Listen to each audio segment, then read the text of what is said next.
in the university system. And I'm not here alone this morning, but I'm here in the studio with a public relation practitioner, one who has been in the field for decades and is well experienced, of course, public relation officer from the University of Nigeria. He's here in the studio this morning, and I would like for him to introduce himself. You're welcome, sir. Thank you very much, Mr. Samuel, for having me here on our track.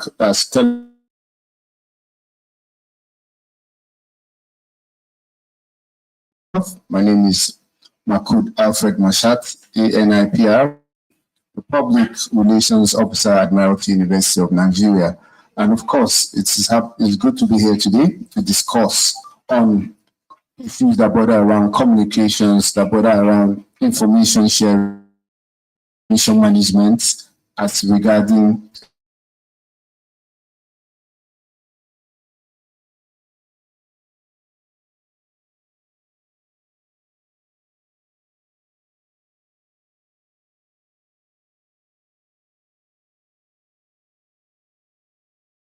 we have this morning. Like I told you before, the topic we're having this morning is public relation as a management function in the university system. That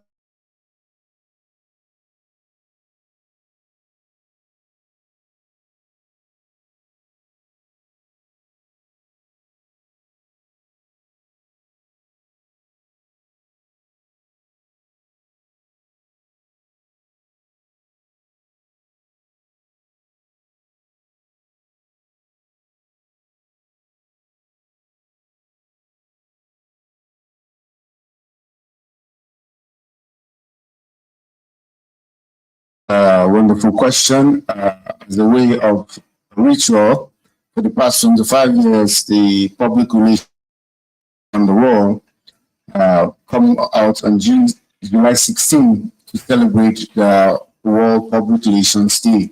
Now, it will interest you to know that they were founded by a Nigerian, a public relations practitioner, Mr. Ayeni Adekunle, some 25 years ago. And then he worked with colleagues, when I say colleagues now, international colleagues, local colleagues, and everybody were on board to fix a day, to single out a day to celebrate public relations practitioners all around the world. And since that day, it's been a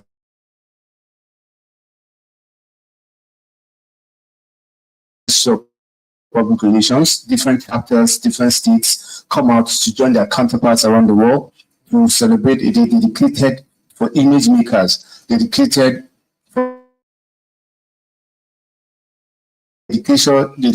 communication, for reputation managers, for brand makers, for media relations, and all that has to do with managing the inflow and outflow of information from the management perspective, or from an organization, or from a university, within its internal and external publics, about communication. But when we say communication, strategic communication that is factual,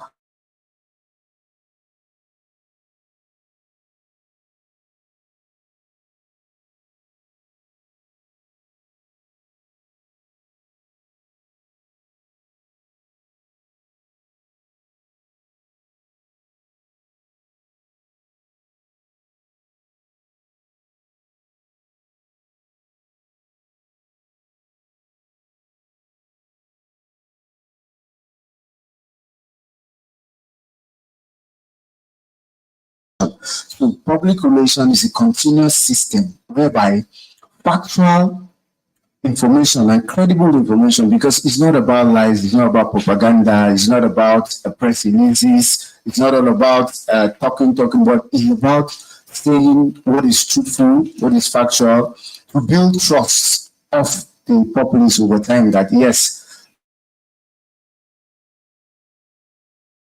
will be seen as just mere propaganda or lies, which public relations is not. So how you manage information reputation affects your reputation as an organization. So there should be always an open channel of communication between management and the public.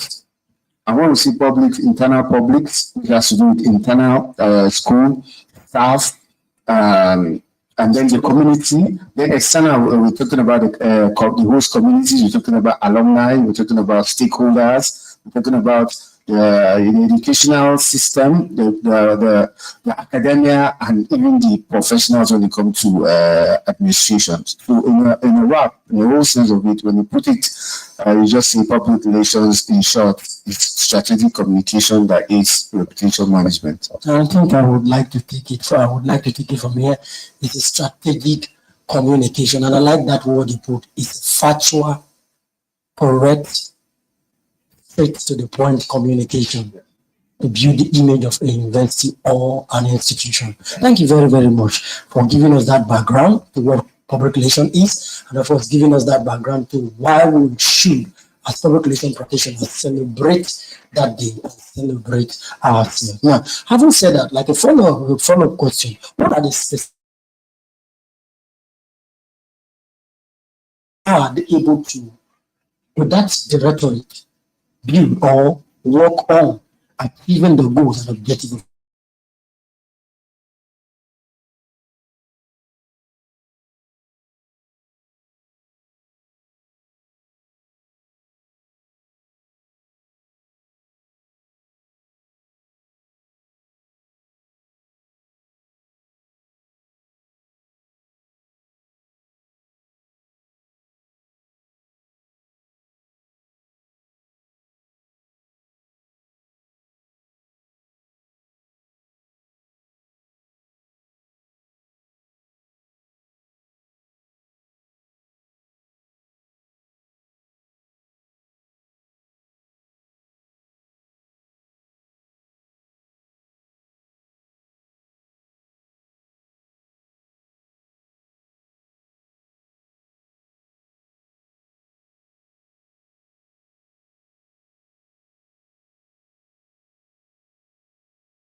With communication between management and the university community. And that's why PR stands as a management function, because it has to do with advising management on unforeseen circumstances. There's what we call risk assessment, there's what we call monitoring, and then trends and feedback.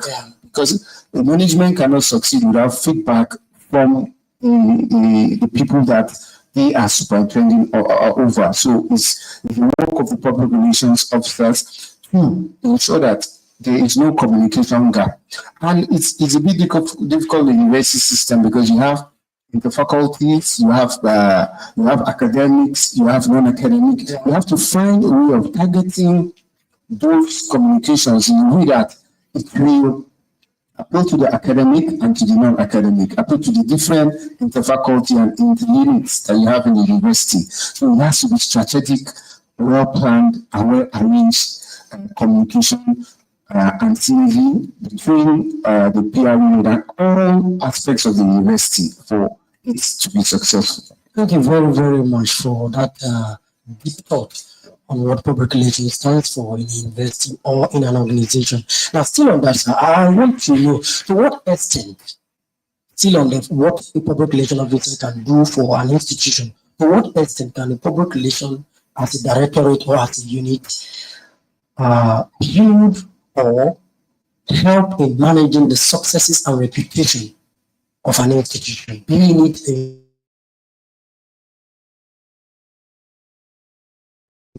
we are bringing it to a boom, being a university setting. To what extent can a public relation unit or a directorate build its reputation and its success?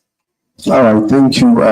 Building reputation and success of any PR campaign boils down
and what are other ways for you to measure up a success of a PR campaign?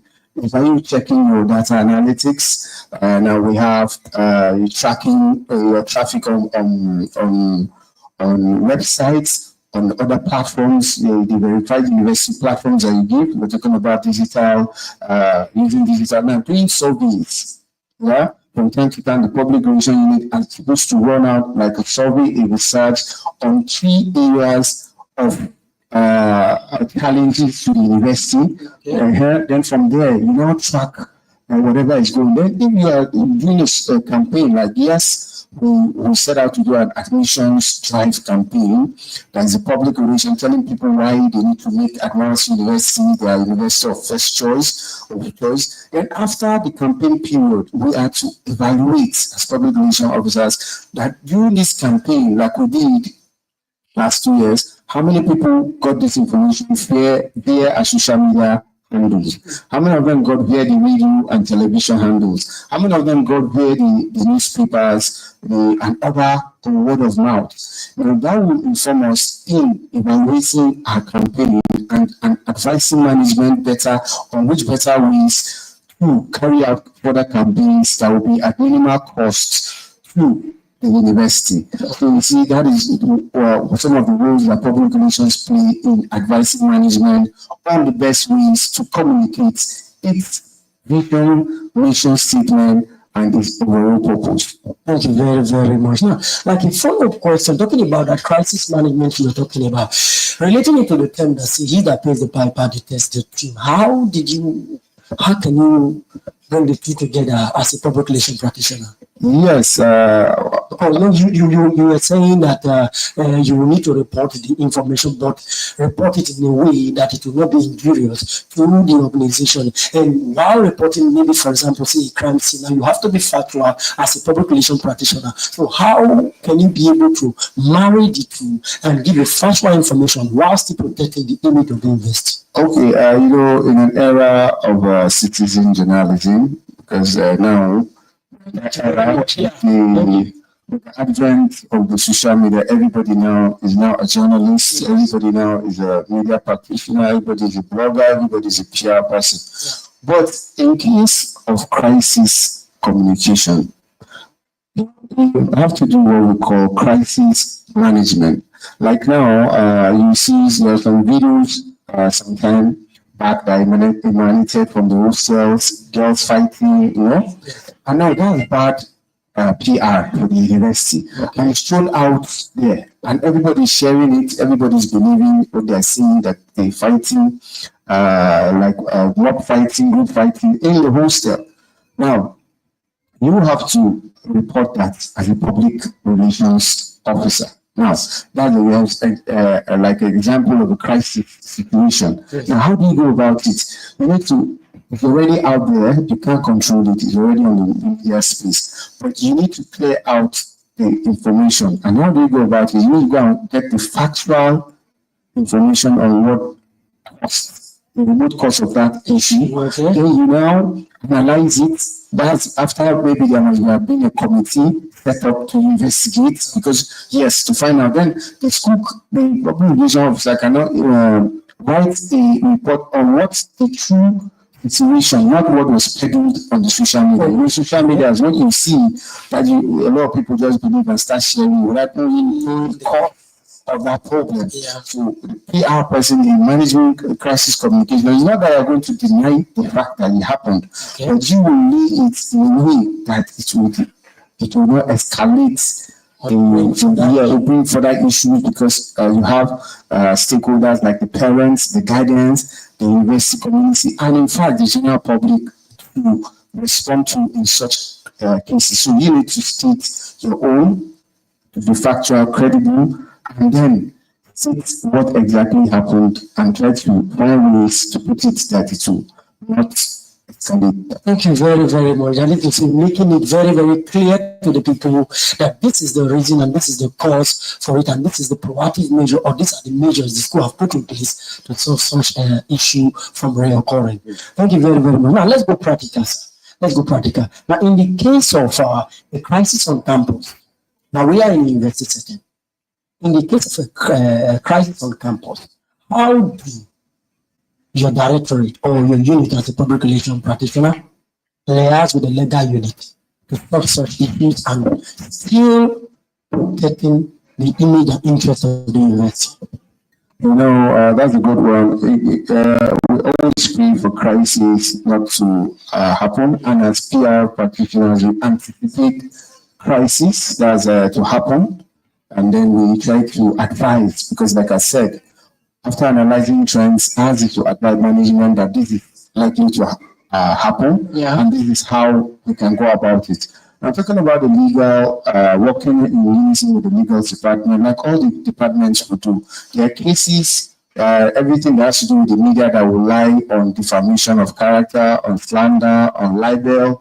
Those are cases of maybe confidentiality and all that. Now, these are things that can come with legal incumbencies, but how do we work with the legal team is to find out the best way to respond to such crisis, especially when it has to do with putting the university on a legal trajectory, maybe talking about like a suit or something that will come. So when we work with the legal department, like recently it happened in the case of the council that we had to read sometimes, that's to the chairman and all that. We had negative press and all that. They have to do with quoting of the laws, relevant laws that establish ADUM as a federal university too. We work with the legal team in trying to harness the actual factual points and sticking to the issues, not personalities, sticking to the issues and addressing them. That's why I say a clear communication strategy, CCS, is what we always employ. It's not simple. When you are clear about your information, when you are strategic about what you want to pass out, in line with your vision and mission of the founders of the university, as stated in the rules, in the books, then you are on course to further explaining and positioning the way people think about the university. That boils down to the reputation management they have to do in cases of a crisis. Thank you very, very much. Before we continue with the question, I would like to, if you have a question for us in this episode or this section of track, you can send your message via our WhatsApp platform, and the number is 081 63 41 62 60. I repeat again, you can send a message via this WhatsApp platform. The number is 081 63 41 62 60. Or you can even send a message on our Facebook, on our YouTube, and in Quali, you can also send a message on our staff platform. We'll get the questions and we'll attend to them when the time for the question answering comes. Now, still on the legal side of the public relation practice or profession, what are the professional code of conduct, and what are there regulatory bodies that govern the functioning, that is the proper functioning of the profession? Yeah, thank you very much. No profession or no professional body in the 21st century will thrive without some codes of conduct and ethics, ethical disposition. For public relations practice, first of all, you need to know that the public relations came up in Nigeria in 1963. It was called the Public Relations Association of Nigeria.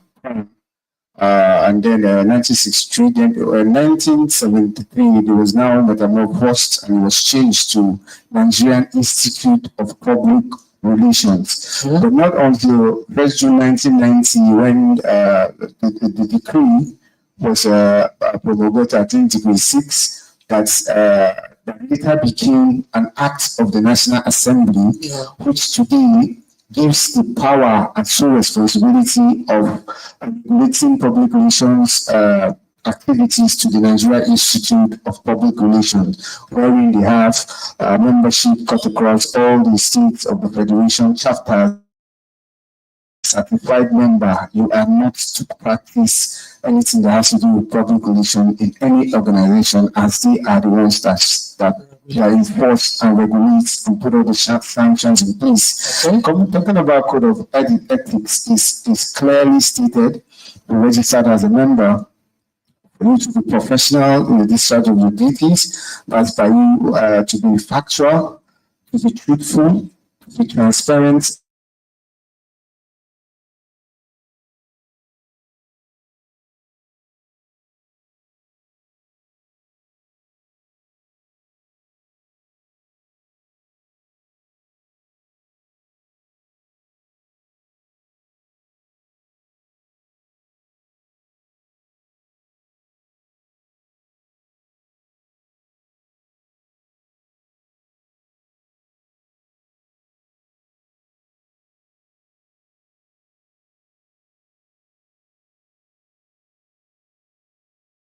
that you are up a role to play as a fourth estate of the realm and as a member of the public relations to always further the cause of good governance and nation building. But above all, you should let all those ethics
and know how you can relate with them, but always stay within the confines of your professional conduct, which is not to ask questions or not to start discussions that will go off the radar of what you are supposed to act. You know, so just you go straight to your questions and try to insist to get what you want.